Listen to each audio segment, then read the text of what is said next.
சிவா தனது சிறுவயதில் அப்பா அம்மாவை இழந்து மிகவும் கஷ்டத்தை அனுபவித்தவர். அதனால் கல்லூரி படிப்பை முடித்த கையோடு ஒரு நல்ல நிறுவனத்தில் வேலையை சேர்ந்து நல்ல மகிழ்ச்சியான ஆடம்பர வாழ்க்கை வாழ வேண்டும் என்ற எண்ணத்தில் இருந்தான். கல்லூரியில் யார் என்னவென்றெல்லாம் பார்க்காமல் நன்றாக எல்லோரிடமும் பழகுவான். அனைவருக்கும் உதவியும் செய்து கொடுப்பான். இவனது குணத்திற்காகவே தீபா என்ற மாணவி சிவாவை காதலித்தாள். தீபா சிவாவின் கூடவே படிக்கும் பெண். ஒரு நாள் மாலை வேளையில் தீபா சிவாவை பார்த்து உன்னை காதலிக்கிறேன் என்று சொன்னாள். சிவாவும் தீபாவின் காதலை ஏற்றுக்கொண்டான். அடுத்த மாதத்தில் கல்லூரியின் இறுதி ஆண்டு முடியும் நிலையில் இருந்தது. இருவரும் கல்லூரி படிப்பை நன்றாக முடித்துவிட்டு ஒரு தனியார் நிறுவனத்தில் நல்ல வேலையும் கிடைத்தது. அதற்கு பின் அவர்களின் காதல் 2 ஆண்டுகளாக நல்ல முறையில் சென்றது. நாளடைவில் சிவாவிற்கு யாரும் இல்லாததால் சிவாவே தீபாவின் வீட்டிற்கு சென்று தீபாவின் பெற்றோர்களுக்கு இவர்களின் காதல் பற்றி தெரிவிக்கின்றன. தீபாவின் பெற்றோர்களோ இவர்களின் காதலுக்கு எதிர்ப்பு தெரிவித்தனர். சிவாவும் தீபாவும் எவ்வளவோ பேசியும் தீபாவின் பெற்றோர்களின் மனம் மாறுவதாக இல்லை. இருவரும் அவர்களின் பெற்றோர்கள் முன்பாக உங்களது ஆசீர்வாதம் இருந்தால் மட்டும்தான் எங்களுக்கு திருமணம் நடக்கும், இல்லையென்றால் எங்களது காதலை தியாகம் செய்கிறோம் என்று அவர்கள் முன் சொன்னார்கள். ஆனால் தீபாவின் பெற்றோர்கள் அந்த பேச்சை கொஞ்சம் கூட கண்டு கொள்ளவில்லை. பின் தீபாவிடம் அவர்களின் பெற்றோர்கள் பேசி அவளை வேறு திருமணத்திற்கு தயார் செய்தார்கள். தீபாவும் வேறு வழியின்றி அவர்களின் பெற்றோர்களின் பேச்சை கேட்டு திருமணம் செய்து கொண்டு வெளி மாநிலத்திற்கு சென்று விட்டாள். சிவாவும் தீபாவை பற்றி எதுவும் நினைக்காமல் அவனது ஆசைகளை ஒவ்வொன்றாக பூர்த்தி செய்ய முற்பட்டான். கடுமையாக உழைத்து அதன் பின் நன்றாக சுற்றுலா செல்வதும் நண்பர்களுடன் வெளியே செல்வது என்று ஆடம்பரமான வாழ்க்கையை வாழ்ந்து கொண்டு வந்தான். அப்படியே 3 வருடங்கள் கழிந்தது. அவனது இந்த வளர்ச்சியை பார்த்த சொந்தங்கள் அவனுக்கு திருமணம் செய்து வைக்க முடிவு செய்தன. அதே ஊரில் இருக்கும் கண்மணி என்ற ஒரு பெண்ணை அவனுக்கு திருமணம் செய்து கொடுக்க முற்பட்டார்கள். அதற்கு சிவா யோசித்தான். கண்மணிக்கும் அப்பா அம்மா கிடையாது, அவளுக்கென்று உதவி செய்வதற்கு யாரும் இல்லை. கண்மணி 8ஆம் வகுப்பு வரையில்தான் படித்தவள். வெளியே எங்கேயாவது போக வேண்டும் என்றாலும் மாடனாக வரமாட்டாள். அவள் நமக்கான ஜோடி கிடையாது என்று பல சிந்தனைகள் அவனை வாட்டி வதைத்தது. இருந்தாலும் தன் சொந்தங்கள் அவனை கட்டாயப்படுத்தியதால் வேறு வழியின்றி கண்மணியை திருமணம் செய்து கொண்டான். சிவாவின் அம்மா அப்பா இருவரும் இறந்த பின் சிவாவின் படிப்பு செலவுகளை இந்த சொந்தங்களே பார்த்து கொண்டது. அதனால் அவர்களின் பேச்சை அவனால் தட்டி கழிக்க முடியவில்லை.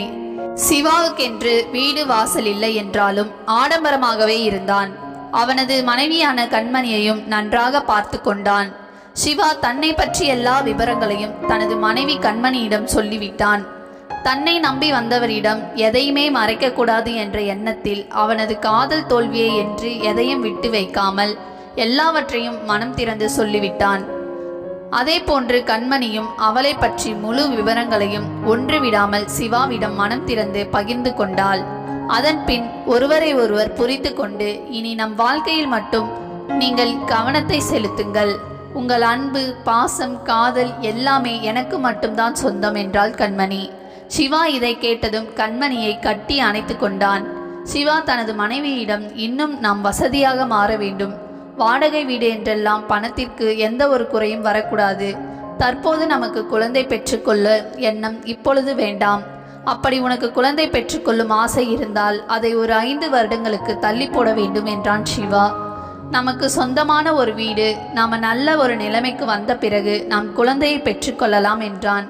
இதை கேட்டதும் கண்மணிக்கு கொஞ்சம் கஷ்டமாக இருந்தாலும் தன் கணவர் கூறியதற்கு சரி என்று பதிலளித்தாள். நீங்கள் எதற்கும் கவலைப்படாதீங்க, குழந்தை நமக்கு இப்போது வேண்டாம், நாம கண்டிப்பா ஒரு நாள் நல்ல நிலைமைக்கு வருவோம், அப்பொழுது பார்த்து கொள்ளலாம் என்று சொன்னாள் கண்மணி. ஆனால் சில மாதங்களிலே விதி அவர்கள் வாழ்க்கையில் விளையாடத் தொடங்கியது. கண்மணி கர்ப்பிணியாகிறாள். அதை சிவாவிடம் சொல்ல மிகுந்த ஆவலுடன் ஆர்வத்திலும் மகிழ்ச்சியாக இருந்தாள். இந்த சந்தோஷத்தில் சிவா குழந்தை வேண்டாம் என்று சொன்னதை மறந்துவிட்டாள் கண்மணி. சிவா வேலை முடிந்து வீட்டிற்கு வந்தான். கண்மணி தான் கர்ப்பமாக இருப்பதை மகிழ்ச்சியாக சொன்னாள். ஆனால் அது சிவாவுக்கு அதிர்ச்சியாக இருந்தது. சிவாவிற்கு இனிப்பு கொடுப்பதற்காக கண்மணி வேக வேகமாக அடுப்பங்கரைக்கு சென்று அவள் செய்த இனிப்பை கொண்டு வந்தாள். இந்தாங்க எடுத்துக்கோங்க என்று சொன்னாள். சிவாவோ அதை எடுத்துக்கொள்ளாமல் கோபமாக தட்டிவிட்டான். இதை பார்த்ததும் கண்மணிக்கு அழுகையாக வந்தது. இங்கே பாரு கண்மணி, நான் முதல்ல சொன்னதுதான், நமக்கு இப்போதைக்கு இந்த குழந்தை வேண்டாம், நாம நம்ம கனவை நோக்கி போயிட்டு இருக்கோம். அதுல இந்த குழந்தை இருந்தா கண்டிப்பா நம்ம கனவுல வெற்றி அடைய முடியாது. அதனால இந்த கருவை நாம கலைச்சு விடலாம் என்றான் சிவா. இங்க பாரு கண்மணி, சரியா 1 வருடம் கழித்து நாம் மீண்டும் குழந்தை பெற்றுக்கொள்வோம். நீ எதற்கும் கவலைப்படாதே என்று சொன்னான். எவ்வளவோ கண்மணியின் மனதை மாற்ற முயற்சி செய்தான். ஆனால் கண்மணியின் மனம் இதை ஏற்கவில்லை. மீண்டும் சிவா கண்மணியின் மனதை மாற்ற முயற்சி செய்தான். கண்மணி தன் மனதிற்குள், ஏன் நம் கணவர் இப்படி சொல்கிறார்? எவ்வளவு நாள்தான் நாமளும் இப்படியே இருக்கிறது? ஏதோ அந்த கடவுள் பார்த்து நமக்காக இந்த குழந்தையை தந்துவிட்டார். ஆனால் இவரோ குழந்தையை கலைப்பதிலேயே குறியாக இருக்கிறாரே என்று நினைத்து கொண்டே சிவாவிடம் சொன்னாள். ஒரு பெண்ணாக பிறந்து அவள் வாழ்க்கையில் எவ்வளவு கஷ்டம் வந்தாலும் அல்லது தன் வாழ்க்கையில் எதை வேண்டுமானாலும் விட்டு கொடுப்பாள். ஆனால் தனது கருவை மட்டும் கலைக்க சம்மதிக்க மாட்டாள். இதை புரிந்து கொள்ளுங்கள் என்று தன் கணவன் முன் சத்தமாக சொல்லிவிட்டு உள்ளே சென்று விட்டாள். ஆனாலும் சிவா இதை ஏற்கவில்லை. மீண்டும் அறைக்கு சென்று கண்மணியின் மனதை மாற்ற திட்டம் செய்தான். இங்க பாரு கண்மணி, நீ இப்ப இந்த குழந்தையை கலைப்பதற்கு சம்மதிக்கலனா நான் கண்டிப்பா வீட்டில் இருக்க மாட்டேன். நான் எங்கேயாச்சும் போயிடுவேன். எனக்கு என் வாழ்க்கையில முன்னேறி செல்லணும். அதுக்கு எந்த ஒரு தடையுமே வரக்கூடாது. அது மட்டும்தான். கண்டிப்பா நாம இன்னும் 1 வருஷம் கழிச்சு குழந்தை பெற்றுக்கலாம், என்னை நம்பு என்று சொன்னான். கண்மணியும் வேறு வழி இல்லாமல் தன் கருவை கலைக்க சம்மதம் சொன்னாள். பின் இந்த குழந்தையை கலைக்க போற விஷயத்தை நாம் யாருக்கும் சொல்லக்கூடாது என்று கண்மணியிடம் சத்தியம் வாங்கி கொண்டான். மருத்துவமனைக்கு கண்மணியை அழைத்து சென்று தங்களுக்கு இப்பொழுது குழந்தை வேண்டாம் என்று மருத்துவரிடம் சொல்லி கருக்கலைப்பு மாத்திரை தருமாறு கேட்டான். மருத்துவரும், ஏன் உங்களுக்கு இப்பொழுது தானே திருமணம் ஆகி இருக்கிறது, எதற்கு குழந்தை வேண்டாம் என்று சொல்கிறீர்கள்? குழந்தை இல்லாமல் எவ்வளவோ பெண்கள் கஷ்டப்படுகிறார்கள் என்று அறிவுரை சொன்னார்கள். ஆனால் சிவா எதையும் சட்ட பண்ணவில்லை. இல்லை, எங்களுக்கு இப்பொழுது குழந்தை வேண்டாம் என்று மட்டும்தான் சொல்லிக்கொண்டே இருந்தான். மருத்துவரும் கருக்கலைப்பு மாத்திரை எழுதி கொடுத்து விட்டார்கள். அவன் அந்த மாத்திரையை கண்மணிக்கு கொடுத்து கருவை கலைத்தான்.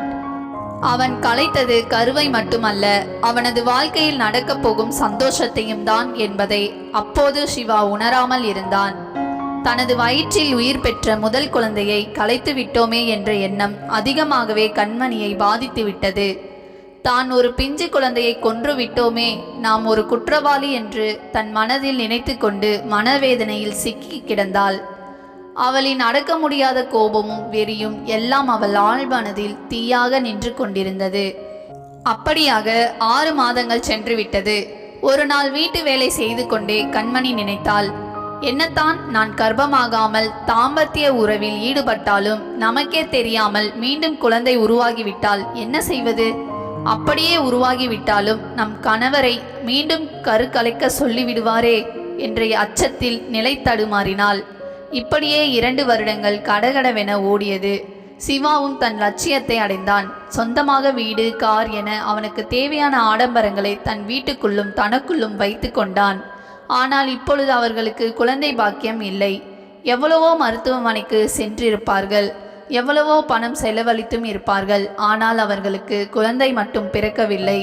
அன்று மட்டும் அந்த குழந்தையை கலைக்காமல் இருந்திருந்தால் இன்றைக்கு என்னுடைய சந்தோஷத்திற்கு அளவில்லாமல் இருந்திருக்கும். ஆனால் இப்போது என்னுடைய சந்தோஷம் முழுவதும் இழந்ததைப் போல இருக்கிறேன் என்று தன் மனைவியிடம் மன்னிப்பு கேட்டு மனம் கசந்து அழுதான். ஏனெனில் ஒரு குடும்ப வாழ்க்கைக்கு தாம்பத்திய உறவு என்பது இன்றியமையாதவை. அந்த தாம்பத்திய உறவு நடைபெறவில்லை என்றால் கணவன் மனைவியிடையே சண்டைகளும் எதற்கெடுத்தாலும் கோபமான வார்த்தைகளும் தான் ஏற்படும். ஆனால் அப்படி இல்லாமல் ஏதோ ஒரு சூழ்நிலையில் அவர்கள் எடுத்த முடிவில் வேறு ஒரு நிகழ்வு ஏற்பட்டால் அதை எப்படி கையாள வேண்டும் என்று இருவரும் உட்கார்ந்து பேச வேண்டும். ஒருவருக்கொருவர் விட்டு கொடுத்தால் மட்டுமே வாழ்க்கையை சந்தோஷமாக வாழ முடியும். உங்களுக்கு ஒரு உண்மையை சொல்ல கடமைப்பட்டு உள்ளேன். ஒருவேளை உங்கள் கனவிற்கு இடையூறாக ஒரு குழந்தை இருந்தால் அதை கலைத்து விடாதீர்கள். ஒரு குழந்தையை பெற்றெடுப்பதற்கு அந்த தாய் எவ்வளவு வலி பெறுகிறாளோ அதைவிட பல மடங்கு அந்த குழந்தையை கலைப்பதற்கு அவள் மனம் வலிக்கும். முடிந்தவரை கோபத்தை மனத்தில் தேக்கி வைத்துக் கொள்ளாதீர்கள். அது வாழ்க்கையை அழித்துவிடும். கணவன் மனைவிக்குள் சண்டை வந்தால் முதலில் நன்றாக மனம் விட்டு பேசுங்கள். எதற்காக கோபம் வந்தது, யார் மீது தவறு உள்ளது என்றும் பின் ஒருவருக்கொருவர் மன்னிப்பும் கேளுங்கள். எல்லாவற்றையும் பகிருங்கள். கோபத்தை பொறுமையாக கையாளுங்கள். முக்கியமாக விட்டு கொடுத்து செல்லுங்கள். இது வாழ்க்கை பயணத்தில் மிக முக்கியமான ஒன்று. நன்றி.